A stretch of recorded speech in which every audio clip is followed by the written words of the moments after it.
Snaking its way through the countryside of Southern Virginia, this beautiful 3.2-mile strip of asphalt has been around since 1957. But now, for the second time in 3 years, the Virginia International Raceway is home to the SCCA National Championship Runoffs. It's the last day of the 59th edition of the SCCA National Championship Runoffs, and we're ready for American Sedan, big thundering ground pounders. And we've got 13 cars, maybe 12, about ready to take to the track, as this is a class that we look forward to. There are 30 championships among the grid here, separated between 5 different drivers.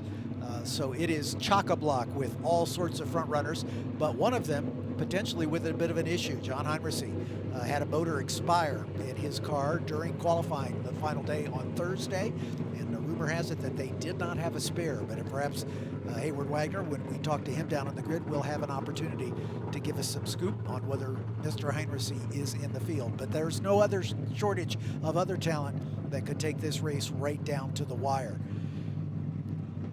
It's been a rainy weekend here at Virginia International Raceway, but the weather is dry this morning. There's the forecast for some showers coming up later in the day today, but at the moment at least we have a dry racetrack. There's been a little mist on the outside, and I'm sitting here. My name's John Phippen. I'm here with Larry Lefty McLeod, who will be in the commentary booth with me, and as we mentioned, Hayward Wagner down on the pit lane. Let's have a quick look at this 3.27-mile circuit, 17 turns. Lefty, take us around. Yeah, very twisty and turny bits there in that first sector lit up on your screen down into turn 1. And with these big cars, they'll be braking early to try and find the grip. They'll get themselves around NASCAR 3 and the left hook turn 4. By then, at the start of the race, they should have hopefully it sorted out, and they'll head down through the snake, and that's where they open the horsepower down the short straight, and they start climbing those S's. And these cars are amazing to watch, as they'll be using every bit of curb, throwing those things around. They'll get to that South Bend turn 10, very fast, high speed off camber, brisk reward in that corner.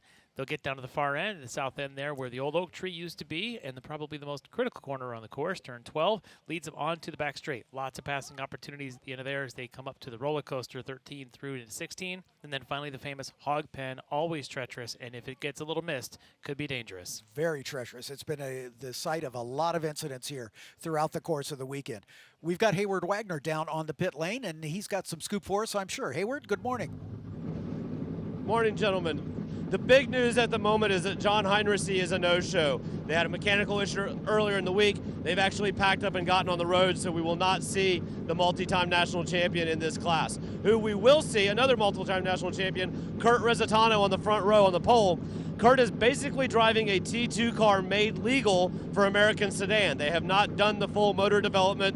He's going to have to get it done in the corners. There's a couple of cars behind him with big power that are going to try to gap him as quickly as possible if they can. Everybody seems to be running the Hoosier R's, and interestingly, John Krolowitz was walking grid with me, pointed out the number of hash marks on each tire. Several of these tires are multi-session tires. They've got 3-4 heat cycles in them. Usually when we see American Sedan, we're seeing sticker tires. Last year, we saw the Hoosier Medium compound for the first time.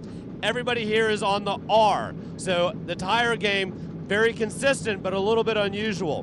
One to watch, you have to say his name, Andy McDermott. He's about 6 cars back. That is not a comfortable spot for Andy, and he's going to try to drive it to the front as fast as he possibly can.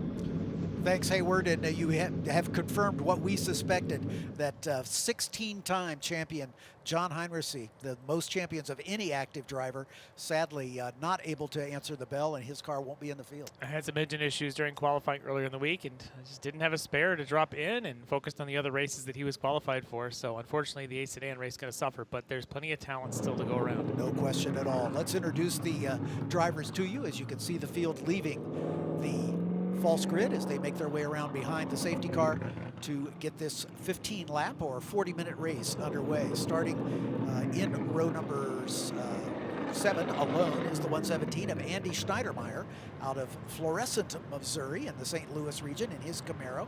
In row 6, the number 3 of Kelly Lubash out of Stamford, Connecticut in the New England region, also in a Camaro.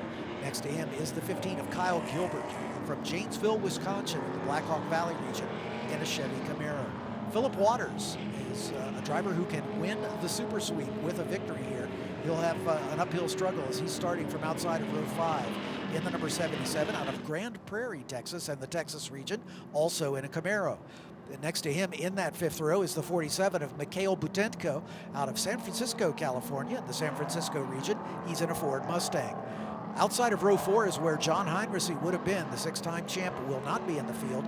Next to him, an 8-time champion, but not since 2016. The 24 of Andy McDermott out of Howell, Michigan, and the Detroit region. One of the more colorful performers in this field in his Ford Mustang. Outside of row 3, car number 56, Thomas West out of Standish, Maine, in the New England region, in a Cadillac CTS-V. Sports Cars picked to win this one is the defending champion in the number 14 car, James Yost out of New Ringgold, Pennsylvania. On the track right now. Oh, we're hearing James Yost is not there. So, yikes, 17 championships go by the wayside here of the 30 that we could have had. So James Yost out of New Ringgold, Pennsylvania in the Philadelphia region will not be in the field in 5th place. So let's move up to 4th. The 78 of Clark Cambern out of DeWitt, Michigan in the Western Michigan region in the only Dodge Challenger in the field. Next to him will be the number 22 of Daniel Richardson out of Durwood, Maryland in the Washington, D.C. region in a Chevy Camaro. On the front row, former champions all, the number 21 of Gregory Eaton out of Woodbridge, Virginia in the Washington, D.C. region, a 2-time champion. He won this class here at VIR in 2019, the only time that we have visited this track prior to this year. He's in a Ford Mustang. And the pole sitter, as Hayward mentioned, is the 37 of Kurt Rezzetano out of Phoenixville, Pennsylvania, in the Philadelphia region, a 3-time and defending Touring 2 champion. And as he said, this is a basically converted T2 car. So that Ford Mustang GT will be down on horsepower, but will definitely have a handling advantage. Well, he's got something to race for. He's got a new baby daughter at home. His wife, Amy, who normally runs here in this class, not making it this year, but she wouldn't let him drive her car. So that's why he's driving that Mustang up in the front, essentially, as Hayward said, a T2 car, just converted to the rules for a sedan. So he's doing quite well so far, but he's now got wife and daughter at home rooting him on for sure. And great to see we've got an onboard camera. We don't have onboard cameras for every race, but Clark Cambern has taken an onboard camera in his Dodge. You can see the Bilstein logo there and the Wesley Motorsports Dodge. Oh, listen to that 6.4 liter just roaring away under that hood. It sounds so good. No doubt, no doubt. So thanks to Clark Cambern for carrying the camera for us. We'll get a great view from his 4th place starting position as the field still weaving back and forth, getting temperature into these tires. Yeah, since they're all running that R7, again, building a little bit of heat before the green flag, very important for them. And I'm sure for our pole sitter, yeah, he would love to have a lot of heat in those things. He probably would like to somehow time this start to not get run by the horsepower behind him. As Hayward said, it's basically a T2 engine, so he's not full built there. May not have the horsepower. May depend on what RPM he's at when when that green flag drops. You got a good shot of the outside view of our camera car of Clark Cambern as Kurt Rezzetano anxious to get this one underway with Greg Eaton alongside. Again, Eaton taking the win the last time we were here at VIR. He's a 2-time champion. Andy McDermott in that WeatherTech liveried Mustang. A little deeper in the field in the 7th position in row 4. Field now coming close to the acceleration zone. We're waiting for the green, and there it is. You can hear it before you see it as they get their right foot down on these big thundering American V8s. Down the stretch they come into turn number 1. Kurt Rezzetano getting a good jump, but Greg Eaton's going to try to go around the outside. Eaton a little squirrely under the brakes, but can't quite make it happen. Daniel Richardson slots right into 3rd. Clark Cambern is hanging on into 4th spot as they work their way out of the horseshoe, turn number 1, into NASCAR, turn number 3. Short chute here into the left hook. A very important turn as it begins to lead on to the lower S's, or the snake as it's called, and then the climbing S's, culminating in that very tricky South Bend turn, which sets up for the double apex right-hander at Oak Tree. Eaton and Rezzetano nearly coming together there, going under the braking zone into 1. So close, but no contact. I did notice back there, Andy McDermott able to get around the Cadillac of Thomas West, so he's now just up into 5th behind Clark Cambern's Dodge. So Ian McDermott, former champ, multi-time champ, on the move already. He was, I talked to him earlier, was hoping to see a little more moisture on the track. He's one of those that would love to see a bit of rain event. I don't know if he's going to get his wish, but it's still going to be a long day, and there's mist in the air for sure. And there you can see it down there at Oak Tree. Yeah, obviously that's a little oil dry that was put down on the track after an incident late in the day yesterday that's kicking up a little dust, but that'll dissipate pretty quickly as these big cars run over it. But it's a 4-car breakaway at the front. Clark Cambern in that Dodge hanging right in there, but there comes Greg Eaton using the superior horsepower of that number 21, and he just drives around Kurt Rezzetano as Rezzetano stays there in second spot. Let's see if they get into the twisty bits, if Rezzetano's perhaps slightly more nimble car will be able to get back around. That's what they were worried about, was that built motor. This is just again, a touring motor underneath the hood there at Rezzetano, where Eaton's got the full built motor. So this is definitely a horsepower difference, but you get through these sections and he should have a bit of advantage on exit speed. The question is whether or not Danny Richardson in that Camaro behind him can use his motor to get on by the Polesitter Rezzetano. And then we know that Cambern's big Dodge there maybe have some power as well. Look at Richardson already going to the outside before they even reach the braking zone. Yeah, Rezzetano, a bit of a sitting duck on the straightaways here. Even though he set the pole time, he's able to outbrake the 22 of Daniel Richardson and stay in second spot. So now we're into the section of the track where Rezzetano might have a bit of an advantage here. Is that car a bit more nimble? Slight tire differences between these cars, Eaton and Richardson. They're both on 275 Hoosiers, where Rezzetano's on the 295s.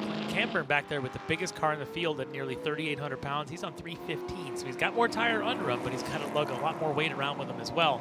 Just watching these tire differences between them could get interesting as the race progresses. Clark Cambern started his career in single-seaters. His best finish, a third at Mid-Ohio in 2005 in Formula F.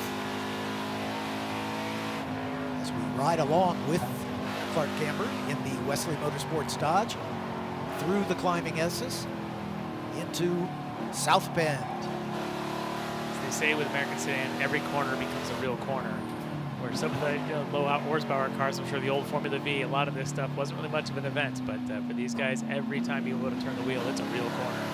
Does still be kicked up there at the second apex of Oak Tree Bend, but now they're on Madison Avenue, the long back straightaway here.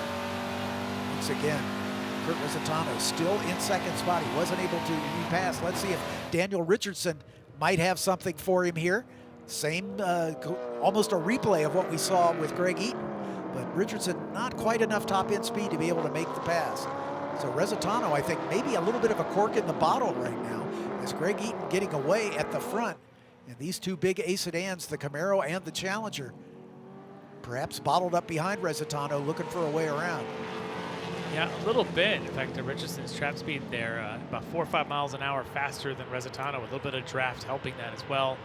But Eaton all by himself in the front, still 2 miles an hour faster than Rezzetano. So that's that motor, that's the power down those straightaways to the advantage of Eaton and Richardson, not so much Rezzetano. But here, look at Cambern trying to take a peek to the inside of Richardson. Yeah, using the motor of that big Dodge, he's able to get down to the inside of Daniel Richardson and take over a medal spot.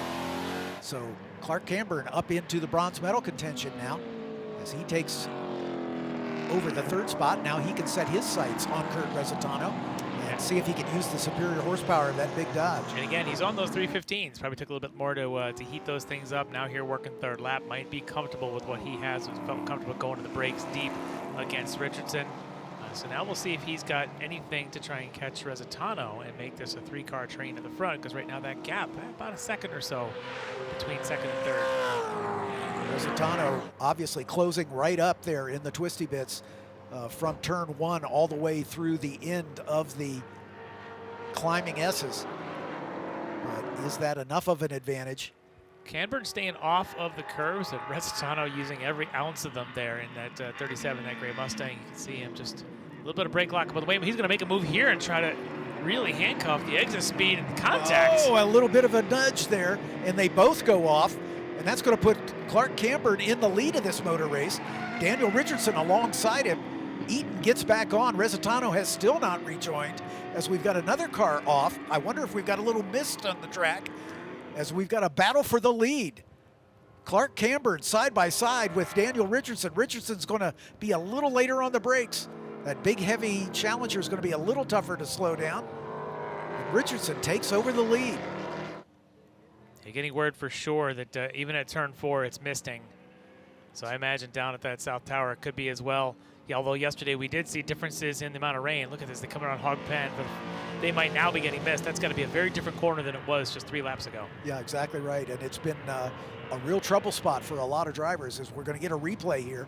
Rezzetano down to the inside, and he goes a little bit wide, just not able to pinch that corner down, and he and Eaton make contact, and they both go off on opposite sides of the track. Greg Eaton was able to rejoin in third, and a little love tap from Clark Cambern on Daniel Richardson. Clark using his skills in the old Spec Miata days, giving him a bump at the apex to give him a little bit of a head start. I think they call that the chrome horn, just to let him know he's there as they work their way through NASCAR and down into the left hook there at turn number 4.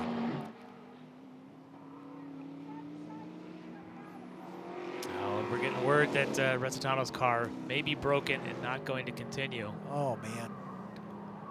I thought I saw him there in the background, just behind the 15 of Kyle Gilbert, but we'll check it.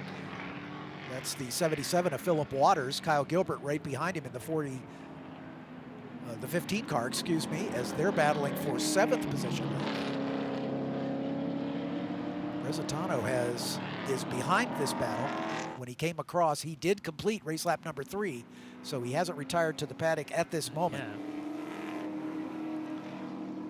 That was quite a wild ride, though, that he did take down the inside coming off Oak Tree. Yeah, there he is. So he's still in the run, right. Still in the hunt. Just behind him, the number 3 of Kelly Lubash running in the 10th spot. Andy Schneidermeyer, the last car running, as James Yost, the defending champion, and John Heinrichsey, the 16-time champion, not able to make the start. That 77 of Philip Waters, the only driver eligible for the Super Sweep. If he is able to win this race, he would be our first driver of the weekend to notch the Super Sweep. Oh, that's the 15 of Gilbert going real wide. And almost spinning in front of Rezzetano. Rezzetano already off at that corner once. He's seen enough of the grass down there. He doesn't see anymore. Doesn't want to see anymore. But yeah, we've had several drivers with a problem. They're at the second apex of Oak Tree. Lots of curbing. Yeah, lots of curb, and you know, it may be a little damp there off into the clay. But the battle for the lead continues as Clark Cambern on the outside. He's going to try to ride the rim. Oh, Richardson with a problem. He's slowing. Yes, he went to the throttle just at the apex there. Something happened. He is dead stick. That car is just coasting here, and Clark Cambern has the lead. But Greg Eaton, the defending champion, or the VIR champion, excuse me, last time they were here, is recovered from his off-course excursion and has now set his sights on Cambern.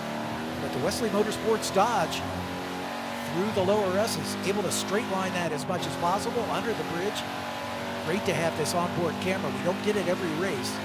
It's great you can see his mirror, so you can see exactly how close Eaton is, even though Eaton had his own off there with Rezzetano. He's able to recover quickly, and you can see that Clark knows he's there. And look at this. You can see Clark go to the outside. He's been comfortable under braking. As he turns in, and watch Richardson, he turns in, and right here he's trying to go back to the throttle, and it just quits. Yeah, you can see him, you know, weaving the steering wheel. Maybe he thought it was out of gas. I don't know, but he's done for the day. Oh, man, that's a tough break for Daniel Richardson, who took over the lead after the contretemps between our two leaders, Rezzetano and Eaton. Yeah, he's just there at the exit of 1 on that inside. It'll be interesting to see if they decide to just leave him there for the duration. Kurt Rezzetano now running all by himself. He crossed the line in 7th position. The car looks in good shape. He's still using every ounce of curbing to try and make something out of this. He's the one right now rooting for potentially a full course yellow, saying, hey guys, don't you need to go and retrieve Danny's car? Yeah. But if they choose to leave it there, it can end up being a 2-horse race for the time being. But interesting that the guy that moves up to 3rd in all this should be McDermott, the multi-time champ. So Clark Cambern with the lead, and there is a dejected Daniel Richardson after holding the lead for a couple laps, and the car lets him down as he'll get behind the wall to a place of safety. As Kurt Rezzetano now resolute in his opportunity perhaps to close some ground. And there's a spin for Clark Cambern. He has gone off. Cambern back underway. Greg Eaton will have retaken the lead. Here we go. It's at turn 1. exactly where we've seen so many times. A little Just late on the brakes. I wonder if there's a bit of mist happening down there. We did get reports that there is some out there, and I wonder if he just got himself caught up in that. Yeah, he was able to get back in front of Andy McDermott. Yep, just got word that it is definitely misting out there. These big wide tires that he's on do not like a slippery surface, but this guy seems to be good with it. Former champ in that 21 for Jost. And now Cambern did recover, but his lead now for second spot over McDermott, not very much. So Clark Cambern will be having to keep one eye on the mirrors and one eye on the track, as he has got Greg Eaton now out in front as the new leader of this race. But Andy McDermott now in a medal position. McDermott, a veteran campaigner as well. He's been 29 times at the runoffs, an 8-time winner. His most recent win in this class at Mid-Ohio in 2016. We're getting word that his motor for McDermott not sounding on full song, so we'll keep our eyes and ears on that one as it goes. For our leader now in Eaton, he has had himself a rough couple of months, a couple of weeks. Had his own engine issues a couple weeks back. In fact, had withdrawn his entry from the runoffs because of that. Didn't think he was going to have a motor. But the Wednesday before leaving for the weekend, gets the calls from his motor builder saying, I think I got one ready. Was able to button it up, get out here, and get into qualifying. Kind of had a look of relief on his face a couple of days ago of, well, if we're going to be here, let's do it with all the tools in the tool bag, and he's feeling pretty comfortable with that. But just a lot of relief for a guy 2 weeks ago wasn't even sure he'd be making it. Yeah, exactly right. So Greg Eaton retaking the lead despite an off-course excursion early in the race. And we'll see if Kurt Rezzetano can run down the cars in front of him and see if he can salvage something resembling a medal finish. We're about halfway through this one, so before we get into the second half of this race, let's take a moment and thank some of our partners who make this broadcast possible.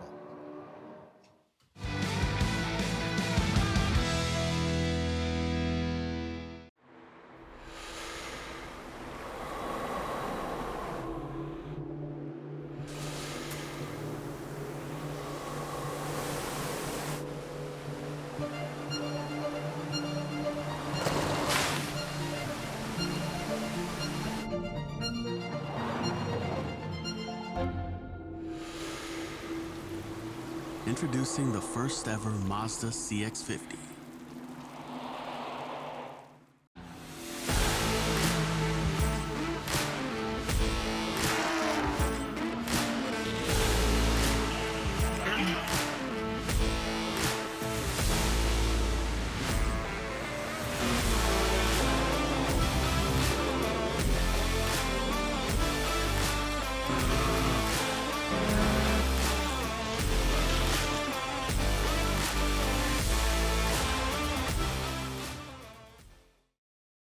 Focus, guys. We're in a race to the finish, okay?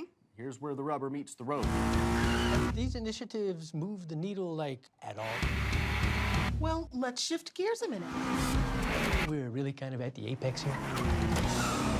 We need to put the pedal to the metal. We need to nail those hairpin turns, cross that finish line, and take that checkered flag. Woo! Hit the track with the world's largest motorsports calendar, track day insurance, and more. Haggerty. Let's drive together. Why race? Because it's in our blood. A love of driving that pushes us as hard on the road as it does on the track. It's why we reinvented the Roadster and put a piece of it into every car we make. It's why we refine, rethink, and refine again. And it's why we'll always engineer to your heart's BPM, not simply an engine's RPM. Why race? Why indeed? Welcome back to the 59th running of the SCCA National Championship Runoffs from VIRginia International Raceway. And as it has pretty much all weekend, the weather is now beginning to play a factor. As we understand, there's sort of a misty precipitation that's just now beginning to slick up this racetrack. You just saw our leader, Greg Eaton, fishtailing his way through turn number 1, as these drivers are maybe about 10 seconds off the pace they were running when this started. And here at Clark Cambern, our second place runner in that Wesley Motorsports Dodge, you can see the water on the windshield as Cambern is having to deal, Cambern and the others are having to deal with a dodgy racetrack. Well, he's always dealing with a Dodge, but we're going to get back to that later. But this is also where he's dealing with 315 tires, whereas the other cars in front and behind him, Greg Eaton and Andy McDermott, are both on those 275s. In these conditions, I personally would rather have a slightly skinny tire than a wide one that's just going to spread across all that mist. Yeah, exactly right. So you can see, even from the camera shot, that the sort of foggy mist in that long shot looking at the climbing S's. There's Andy McDermott, the 8-time champion in the number 24 Ford Mustang. He's some 5 seconds behind Clark Cambern. He did take a second out of Cambern's lead. Oh, and there's the 77 of Philip Waters out in the grass. Our super sweep eligible driver. It's turn 1. Yeah, he actually 3, I think. He went a long way. Yeah, it is turn 1. With those slick tires, trying to find his way back to the track. And here he goes, under braking on the slick side of the track on the dry line. You can see the lockup, no ABS in these cars. And he's going to continue to slide and slide and slide all down that hill. Now he's going to find his way back up. And he'll do a little half spin just for good measure. But meanwhile, Gregory Eaton navigating these tricky conditions at the best at the moment. As again, lap times in the 2:15s when we saw the pole at a 2:02. So clearly these drivers are aware of this slick track and are making the most of it. But this is not the first race where we've had a wet track be a factor here. There's been several races this week where it's been conditions like this. They go out on a full dry track and suddenly the mist comes down and makes it slickery. Interesting to see there that Eaton's still using the dry braking zone and not quite deviating yet from the dry line. I would think that there'd be some typical oil and a lot of the sealer and things that tends to coat the dry line. But right now, he's good just using it. There's, you can see McDermott using a little bit more of a wet line, slightly inboard, inside from where that dry line is, trying to get a little bit more traction. And while he just took, well, he was not able to keep pace with Cambern the last time by. Cambern and McDermott kind of trading laps. Look at that slide coming through into, should be into, yeah, that was into 3, coming through 2 for McDermott. Lots of sliding going on out there with that mist. Just see Clark Cambern going by at the foreground of the picture as they are exiting turn 5 and making their way through the snake. Yeah, that car is really getting out of control. That's Kelly Lubosh. Yeah, Kelly Lubosh in the yellow Camaro. Oh, wild ride. I think that's at the end of the back straight coming down roller coaster, if I got that right. That's a wild roller coaster ride if you go down the grassy side. You are absolutely correct, sir. All of these cars really struggling for grip here as the track is getting greasier and greasier. Yeah, if you think an 8-second lead is safe, you need to turn on your screens here and watch this because these conditions are just crazy. To be able to really use the car control skills McDermott's got, and obviously multi-time national champ, but just watching him catching this car constantly, just being gentle with the gas pedal. Right out to the edge at the exit of Oak Tree Bend. This is an area on the track where they can try to get some speed up, but he's got to be careful not to overcook the braking down into this area of the track right here, the roller coaster, 130-foot drop. Yeah, they get no ABS on these cars, so they don't get any aids. You know, you've got to somehow get these cars, these 34, 3,500-pound cars. In the case of Cambern's car, 3,800 pounds. You got to get them mowed down somehow the old-fashioned way, and in these conditions, that's such a challenge. Kurt Rezzetano, who was battling for the lead with this driver before they had a coming together, exiting the Oak Tree Bend, both going off course. Eaton was able to rejoin more quickly. Rezzetano dropping well down the order. He's working his way back forward. He's up to 6th spot right now, and he's only about 3 seconds behind the 5th place runner, Mikhail Butenko. So we'll see if Kurt Rezzetano can continue to pick up some ground. Good onboard shot, and you can see wipers going there on the Challenger there for Cambern, trying to keep that mist. Watch his hands. Look at how much sawing he's doing at the wheel. Oh, and that's 24, McDermott. McDermott off track. And that's at Hogpen as he, again, caught out so many drivers this weekend. And he is slow to get back on the throttle. Thomas West has gotten by, it appears, as Andy McDermott falls all the way back to 6th spot after that trip through the grass down at Hogpen. So his chance for a medal has evaporated, at least at this stage. We're working race lap number 10, so it'll be 5 to go next time by. And he is just tiptoeing around the track. Yeah, it's about all he can do right now. But Hogpen, it's one of those where it just you can't really tell what it's going to do until you're in it because it is plummeting downhill.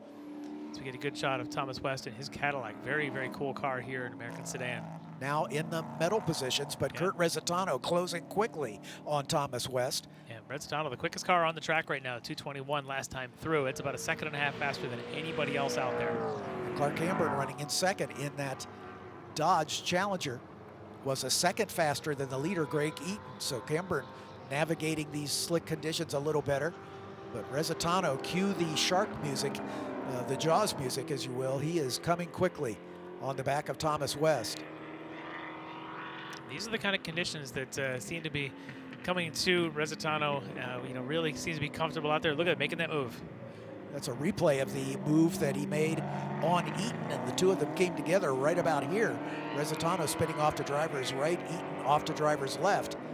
But Rezzetano getting a little better run off Oak Tree, side by side with the Cadillac. The Cadillac's probably got a little more grunt under the hood, but it looks like Kurt Rezzetano is going to be able to complete the pass just as they get to the rise, the highest spot on that back straightaway called Madison Avenue. So that's a pass for third there. Rezzetano now, after being on the pole and running in that top two early on.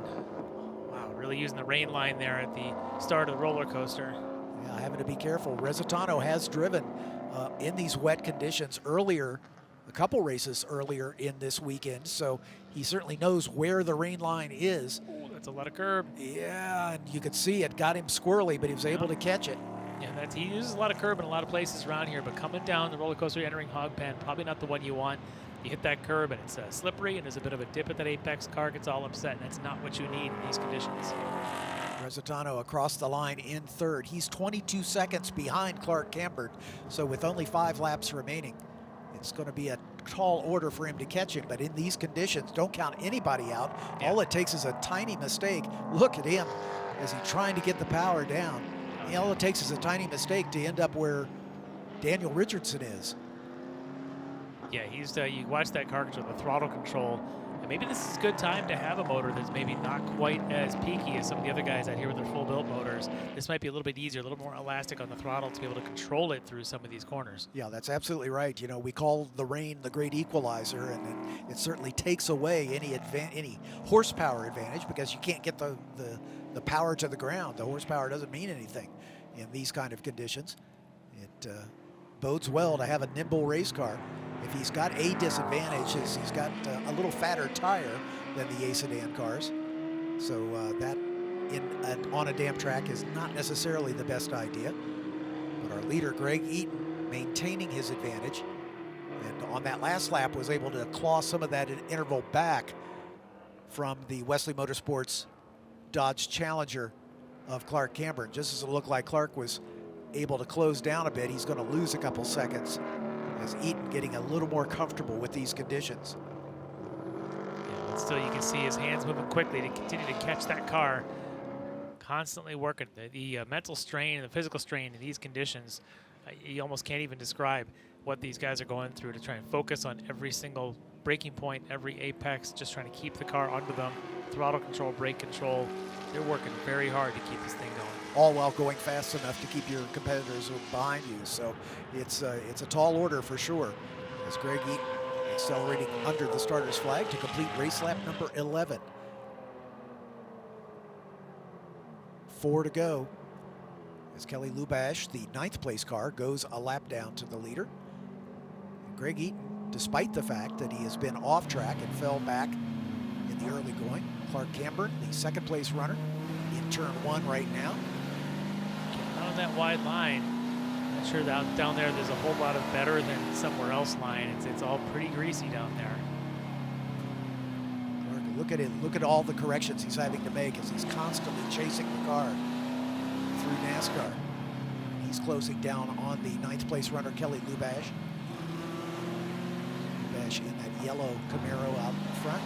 About to go a lap down, or has gone a lap down to the leader. Cambern will put him a lap down as the 2nd place car. Rezzetano now into the 3rd, as we saw earlier. He is almost 20 seconds behind this battle. See, it looks like trailing a car through the climbing S's on this onboard camera. These big wide cars really can't go too wide here. So he's going to have to wait till Oak Tree before he makes his move.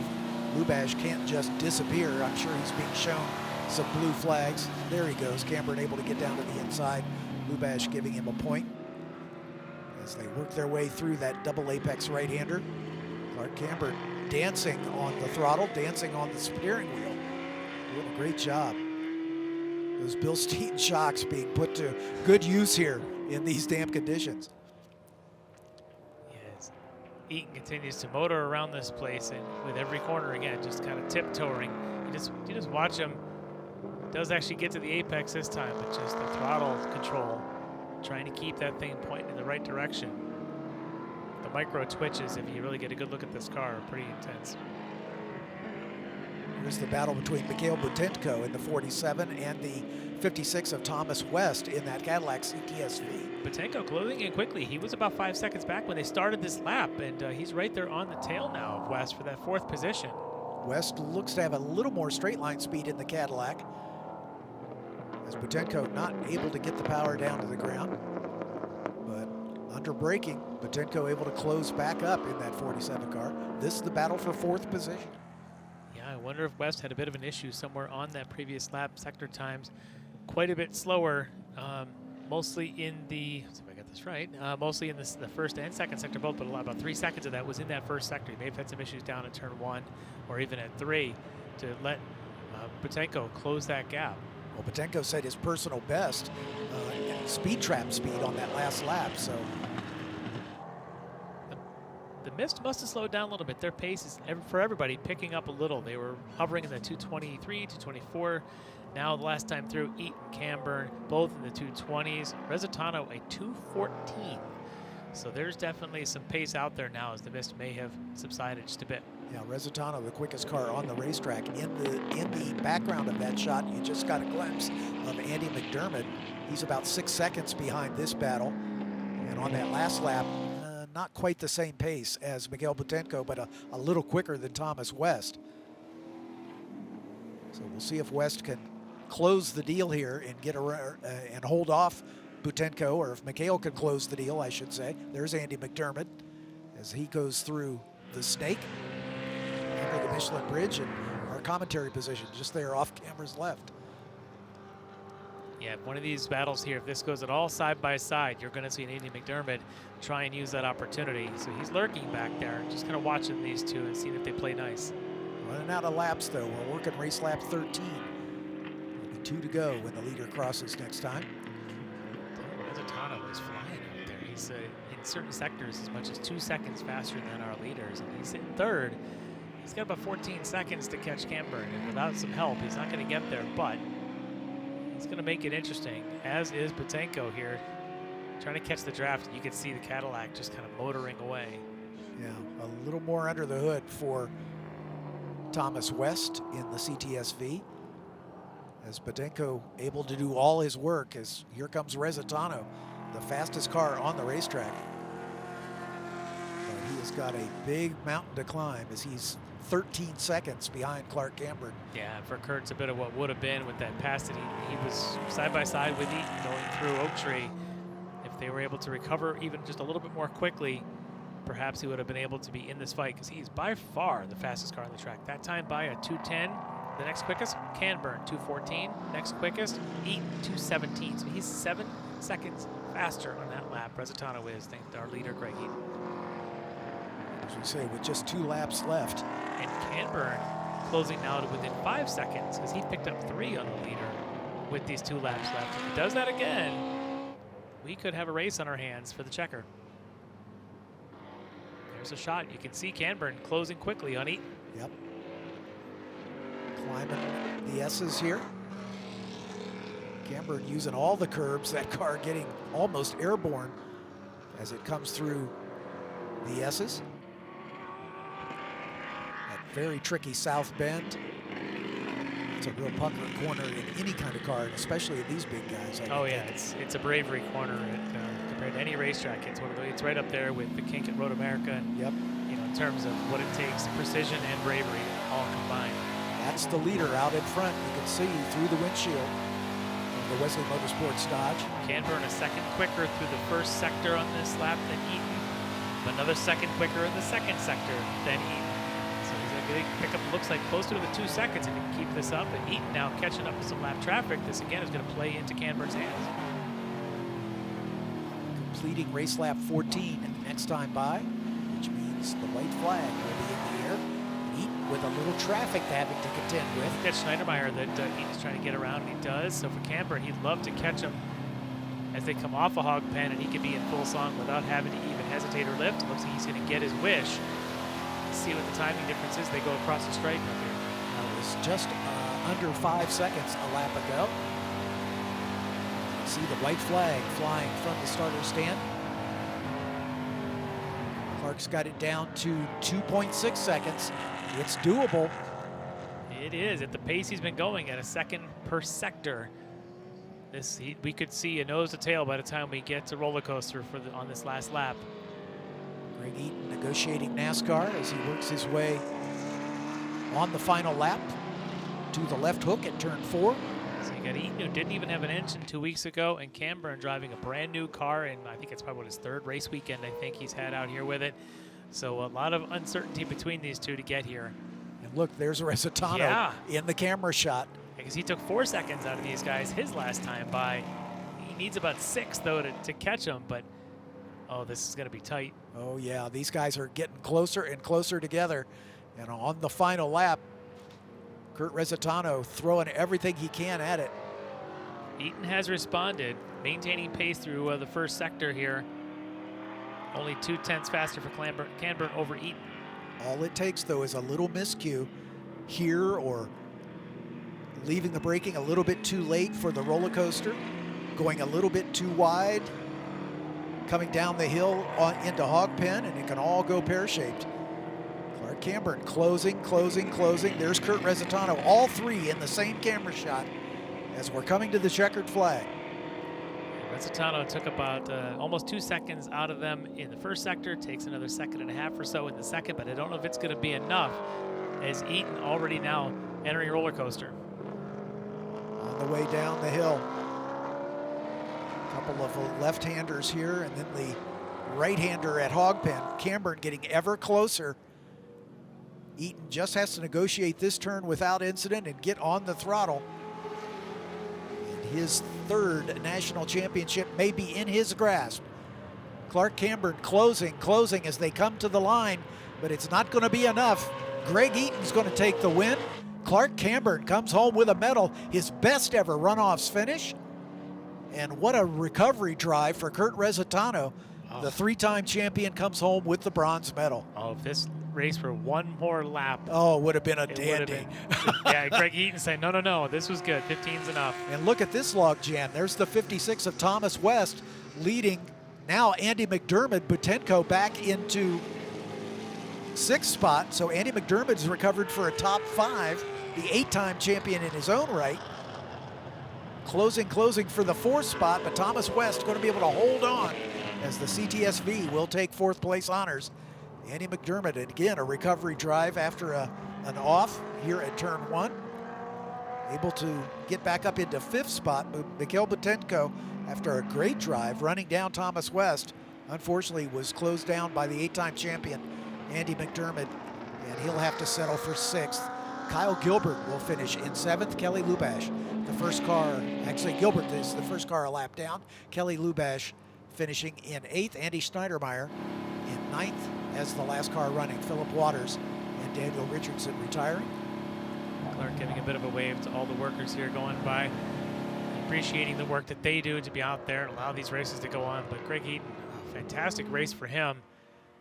Able to recover from his own bit of off excursion there at Oak Tree when he and Rezzetano came together. But he was able to just build that lead and hold on by just enough. by the skin of his fingernails, as they say. Great job for Greg Eaton. And tip of the hat to Clark Cambern too. Again, a new car for him. He does a lot of the wrench work himself with some help from Dodge and Wesley Motorsports, of course. But Clark, like I said, made his runoffs start in open wheel and then moved up to these big A sedans. Yeah, for Rezzetano, you're your T2 national champ multi-times over now. Yep. Getting a shot here in a sedan, showing that he's got pace anywhere. And in these conditions, he was a force to be reckoned with. Yeah, in that car that was down on horsepower to everybody else. Yeah.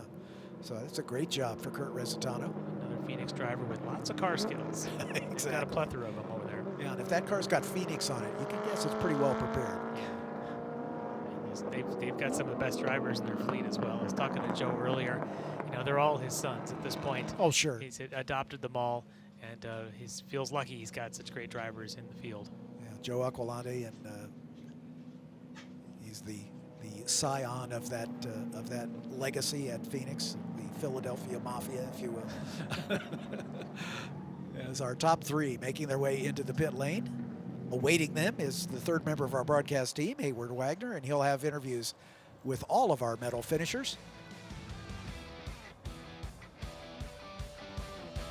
As here's your unofficial results, Greg Eaton taking the win by just about 0.7 of a second over Clark Cambern. Kurt Rezzetano, a great recovery drive back to the medal positions. Thomas West comes home in 4th. Andy McDermott, another recovery drive, comes home in the 5th spot. Mikhail Butenko has to settle for 6th. Kyle Gilbert finishing in 7th. Kelly Lubash, the first car a lap down. Philip Waters with some issues in the late stages, and Andy Schneidermeyer finishing in 10th. As the cars making their way down to the end of the pit lane, there's our winner, Greg Eaton, notching his 3rd national championship. Starting to make this a regular visit to Victory's Circle. Yeah, he's undefeated at VIR, so you should feel pretty good about that in this class. Yeah. The gold medal going around his neck. He'll get the podium finisher hat, and then Hayward Wagner will have a chance to talk to our newest national champion. Hayward, take it away. Getting Greg the purple necklace of pride, getting the hat on, the gold medal. Greg, there's a little bit of dirt on the tires. I don't know if you noticed or not. How scary was that moment for your race? I don't know if it was scary. It was just like, oh my God, we're out in the mud and there's a guardrail. I was just thankful that I kept it straight. You know, we kind of had something like that at Road America a couple years ago, and I learned you just don't let off. Yeah, A Sedan, it's never over till it's over. There was some breakage. When did you feel like you were in control of this race? I don't think I was ever in control. I mean, I knew I had somewhat of a gap, but you know, the rain was just coming in. It's like spotty. It seemed like I was the first one to hit it every time. So I'm backing up, and I see the other car get closer, and I try to get out, and I'm hoping maybe he's slipping too, you know. But ultimately, until I saw that checker flag, I didn't think I had anything under control. Well, a third national championship for you. I'd love to see the heart rate data off that watch. I imagine it was pretty peaky. You get one more lap. Enjoy it, a victory lap here at VIR. Thank you, sir. I appreciate it. Great job for Greg Eaton, and very honest in his assessment of just what it's like to muscle one of these big cars around a slippery racetrack. 3 times in 4 years. Yeah. Yeah, in this field. We've got Clark Cambern and Kurt Rezzetano with Hayward Wagner. Go ahead, Hayward. Clark, you've run Formula Cars, you've run Spec Miata. I believe this is your first Runoffs podium, an event that you've not first? No, I finished on the podium twice in Formula Ford, but they were both thirds, so those still hurt. So we're moving up. We're moving up. We're going in the right direction. Next time. Yeah. You've poured a lot of heart and soul into this event to work with the streaming and all the things. What does it feel like to come and just be a competitor and be a part of this event as a driver? You know, it's great. It's such a good event. We love being here. I had a lot of fun this week. I really have to thank the Wesley Motorsports guys for all their trust, Dodge for an awesome platform, Bill Stein for great shocks. We should have won this thing. If we'd had one more lap, we would have won it. I got down into turn 1, took it easy under braking, and it touched the sealer and went right around. And then I just lost all the tire temp. And right at the end, we started to get some temps back in it, and the car started to wake up again. And congratulations to Greg. He did a great job. What would you give for? There's a couple of kids over here. They're super excited. Kids, yes. Super excited. Yes. Would you trade any of them for one more lap? You don't have to answer it. Probably, no, I wouldn't. No, I love my family, and they're the ones who let me do this. I have to thank my wife and all of my kids and everybody for their patience and love and trust. So, well, congratulations to you on the podium. We're going to get Kurt up. Kurt's not used to having the third place interview, so he doesn't really know the routine yet. A bronze for you, recovery drive, under horsepower, water, tires. You have the look of, I'm just happy to be here. I'm really happy to come back. I think they said I came back on the track. Greg and I had some contact up in Oak Tree. It was just really slippery. It was just a racing thing. Got wheel to wheel. It knocked the steering wheel out of my hand. I thought the car was broke for a second because it just shot me into the grass on the inside. So I kind of sat there for a second and was like, all right, is the car broken or not? Did like a real slow lap coming around. So to come back and see them coming onto the front straight, I got to be happy about that. Well, congratulations on the bronze. Thank you very much. There's your medal finishers for American Sedan, as we'll have a chance to see our winner with the checkered flag out the window as Greg Eaton taking the lap of honor. But here are the highlights, and the highlights for Kurt Rezzetano taking the lead. There's Eaton in second. Daniel Richardson right there in the thick of it. But sadly, his race would come to a premature end as the car just shut off on him in the late stages. Here we go at the start. Everybody pretty much lined astern. You can see Clark Cambern, the eventual second place finisher, there in fourth. And here's the incident that they were talking about. They came together on a slippery racetrack. Cambern and Richardson going side by side, inheriting the lead of this race. Richardson would eventually get it, but Clark Cambern running around the outside, and this is where Richardson's car just came to a stop as he had to coast off into the grass. Clark Cambern made a mistake right here. He said he hit a little bit of sealer, and around went the Wesley Motorsports Dodge. Kurt Rezzetano running his way back to the front, back to the third place spot. As Clark Cambern said, if he'd had one more lap, he might have been able to retake the lead. But tip of the hat to now four-time champion Greg Eaton, or now three-time champion Greg Eaton, getting the job done as he comes home with the trophy. And again, undefeated here at VIR. So that will be it for our American Sedan race for the 2022 edition of the National Championship Runoffs. Lots more racing left to go here on the final day. My name's John Phippen. Thanks to Lefty McLeod and Hayward Wagner for being alongside. We'll be back with you later on this afternoon with more racing. See you down the road.